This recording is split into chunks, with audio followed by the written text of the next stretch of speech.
for being trained in philosophy and doing philosophy and thinking about philosophy, it alters your worldview in many ways. I think the most important way is that it makes me, and I think that I speak for all philosophers when I say this, it makes me not be sure about anything. It makes me question everything and doubt everything, and everything needs to be thought through, and nothing is in the bank for sure, and everything is up for grabs. That's kind of like the method of philosophy and how it alters my overall worldview.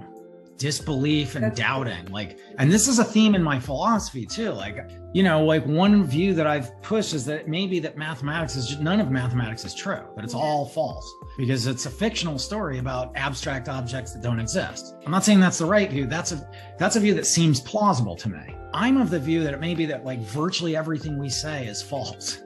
And it's useful to us and we get along, but it all might be just based on useful assumptions that aren't really true. And so it's all not really in the end ultimately true. Another way to understand your question is by coming up with answers to philosophical questions, has that changed your worldview?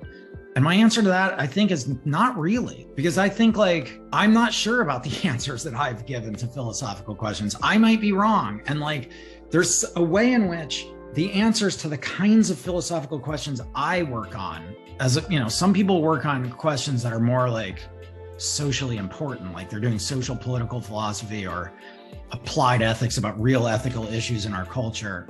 I'm doing stuff about, what's the nature of mathematics and reality? And it's kind of removed from your everyday life. And so my views about mathematics and reality don't much influence, I think, the way I am in the world, when I put my philosophy down. But the method of philosophy and the practice of questioning everything does. I just notice when I go in the world and interact with friends who aren't philosophers and they start talking about politics, the thing that's most striking to me is how confident they are in their views, when from my point of view, I'm you don't know what you're talking about. I have no idea if what you're saying is true. We need to ratchet down the confidence by 7 levels here.